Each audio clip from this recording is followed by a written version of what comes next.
Hi, everybody. Welcome to the KC CHIROpulse broadcast, brought to you by CATS Consultants, helping chiropractors keep their pulse on success. We're your hosts, Dr. Michael Perusich, and joined by Dr. Troy Fox. Dr. Troy Fox, how are you today? I am just fantastic. Awesome. We are in the season of love right now. We are. Can you believe we're curling into the new year? And Yeah. wow. I mean, it's just 2021 flew by. But yeah, you're right. This is kind of the season of love. Through the holidays, Valentine's Day is around the corner, and I love that. Yeah, I'm going to adjust so you can see more than just my neck and head. There we go. So with the season of love, we're going to do something different. We're not going to hit the mailbag today. We're going to talk a little bit about that, because you know what? There's one gift that you can give your patients that's free. You can give it year round. And I think sometimes this time of the year is a good time to talk about it, but it's something we need to do with our patients. I think in a lot of cases we get our heads down and we get tucked and running. And I want to talk a little bit about showing our patients love and compassion in the practice. And I'll throw out a couple things here, and then I'm going to let you take the lead and work with this as well. But when I work with patients, I'll take the long term, and you can talk about short term gains. The patients, a lot of times that we tend to forget, are those patients that have been patients of ours for years. Holy cow, they're the backbone of our practice. They've been around forever. Right. They utilize care. They love the care that they get from us. They respect what we do as doctors. They're the perfect patient, right? We just ignore them. They come in, they get adjusted, they're out the door. They come in, they get adjusted, they're out the door. They come in, they get adjusted, they're out the door. It's like Groundhog Day. And we get to a point where we become so numb to it that we just don't. So when those patients come in, I think it's still a really good thing to find out more than just, hey, how you doing today? Lay down on the table, get adjusted. Hey, see you next month. Right. What I like to, number one, compliment a couple of things. And number two, I like to reevaluate them every once in a while to find out where they're going, but that's not the love conversation. That's a different conversation.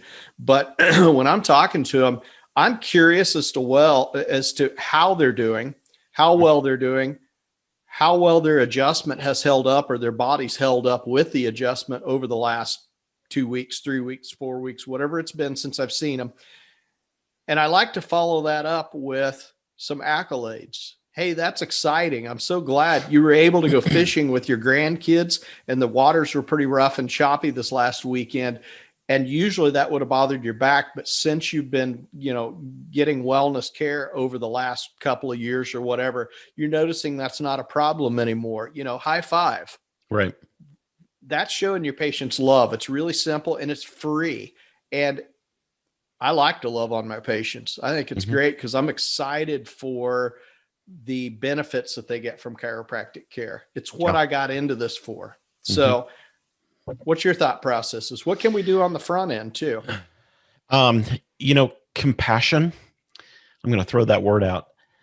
Compassion is part of what builds relationships with people. And if you want somebody to start out as a new patient and eventually still be in your practice 10, 15 years from now, you've got to sprinkle the relationship building process with compassion. So start the compassion conversation up front and keep it running. That's what keeps you connected to people. And there's been some great research out there, and there's even a book on this about how when doctors bring compassion into the process when working with their patients, how much better patients get and how much how much in a positive manner they remember how you're helping them. And that's what's going to keep them coming in.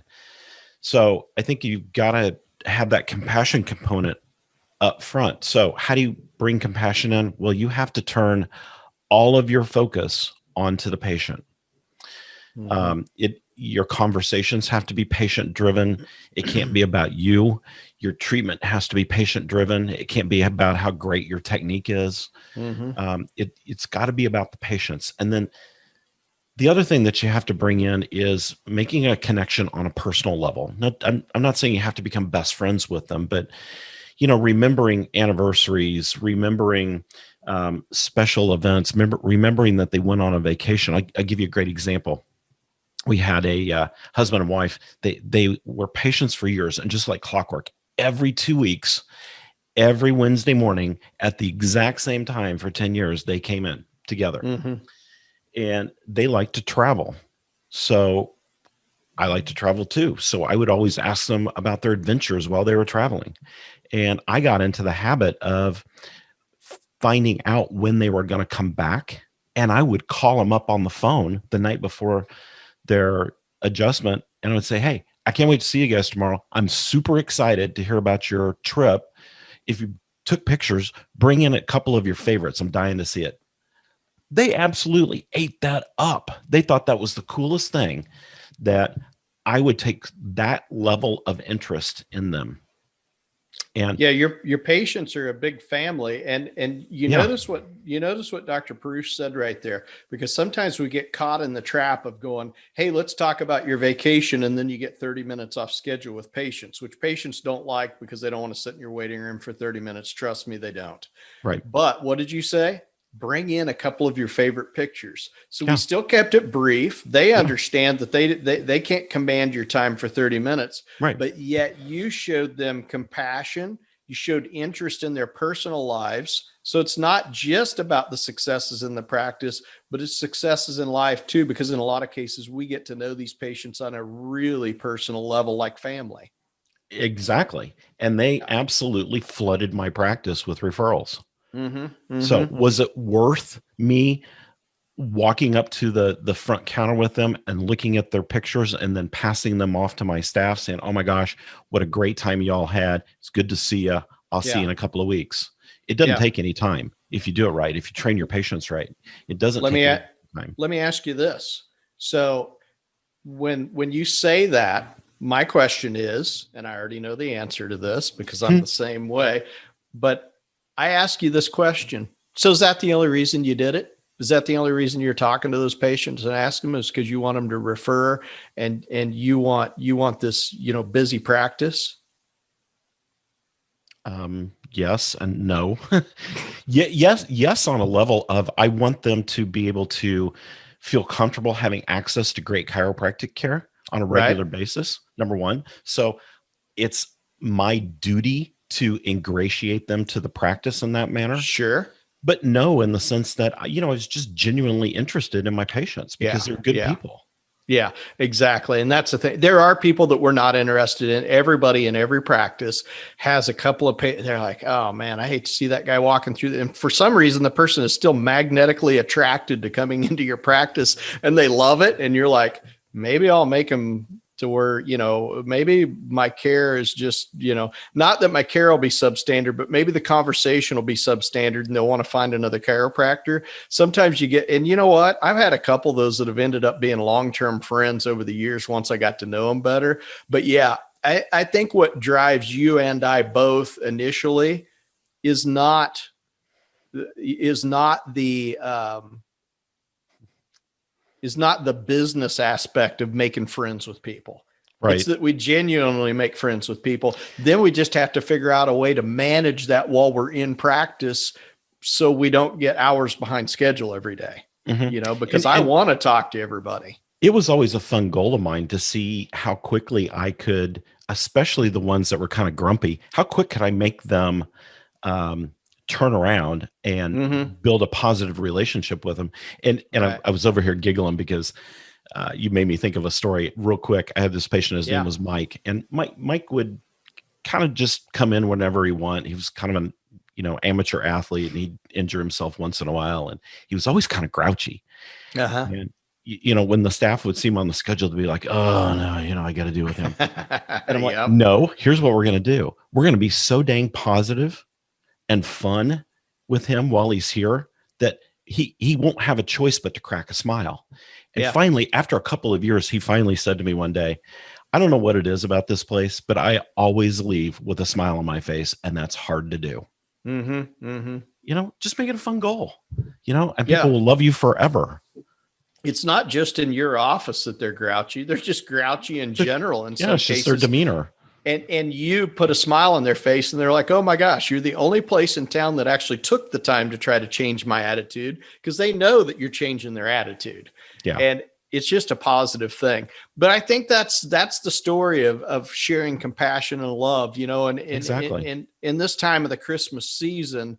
And, we always talk about, let's not get caught up in all about buying gifts and the shopping and, really realize what's important about the Christmas season. I think there is a pretty resounding theme there, when we look at the Christmas season, and it's love. It And is. I think you can throw on top of that compassion. Love and compassion go hand in hand with each other.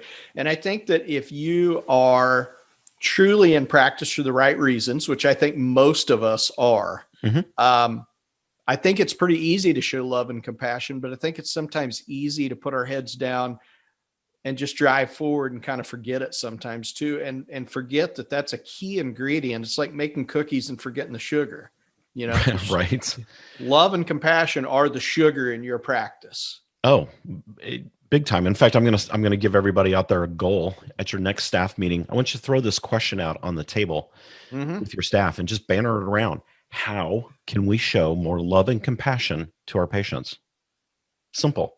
And just talk about the things that you can do and the great ideas that you come up with, and make it fun. And I'm telling you, if you're in a rut and you feel like practice is just kind of a drudge right now, amp the love and compassion up a notch or two, and it'll bring the fun back to practice. Oh, it brings so much energy into your practice. Yeah. And I remember the first time I asked my staff that question: how can we show our patients more love and compassion in our practice and not, upend our practice? Obviously. I mean, we could, stand around in the waiting room and hold hands in a big circle and sing Kumbaya, but how do we do it and continue to maintain practice? And that was exactly how I posed it to them. They flooded me with answers for about 20 minutes. Yeah, sure. I was furiously writing things down on my legal pad, and we came up with so many great ideas of how to actually help our patients. And, one of the ideas that we came up with this is kind of backwards, but this is kind of I said, how can we show more love and compassion to our patients? You know what somebody came up with? That we do a giving tree that we call a battered women's shelter. And I remember you doing that. And that we actually found out exactly what these people needed. We picked 2 families, and this giving tree was very specific to these 2 families. And our goal is that we were going to invite our patients to show love and compassion. And they did. It was amazing. Sure. Anything that was left on that tree did not go unanswered. Every gift that was on the list was going to get done. And we made sure that both those families, and you know what? We felt good. Our patients felt good. And we created a love and compassion bubble that was so fun. That's not what I expected to hear when I said, how do we, I thought maybe we can, give somebody a hug, give them a candy cane, a high five. And my staff is like, we should do a giving tree. And I'm like, how does that show compassion to our patients? You know what? We shared a gift with them, a huge gift. So that's a great idea. There's some you can come up with some really great ideas, and your staff, probably 50% of them, we talked about this yesterday, and I'm going to steal this quote from Dr. Katz. 50% of your staff probably have a higher IQ than you. Yeah, for sure. Mine did. And me. Yeah. And so as a result, 50% of your staff are going to have better ideas than you. Right. So when you get together, and we say that lovingly and jokingly to you docs, but when we get together and have conversations, everybody's opinion is so valuable. Really. Absolutely. It is. Absolutely. And I think we can learn so much. So in this holiday season, be giving to your staff, be giving to your patients, show love and compassion. And let's go into the new year with a lot of energy for our patients and a lot of energy for our staff. And let's show that love. I love it. I think we need a group hug right now. That's right. All right, everybody. We appreciate you tuning in today to the KC CHIROpulse podcast, brought to you by Katz Consultants, helping doctors keep their pulse on success. So be sure to check us out at katzconsultants.com. And from all of us here at Katz Consultants, happy holidays. Happy holidays.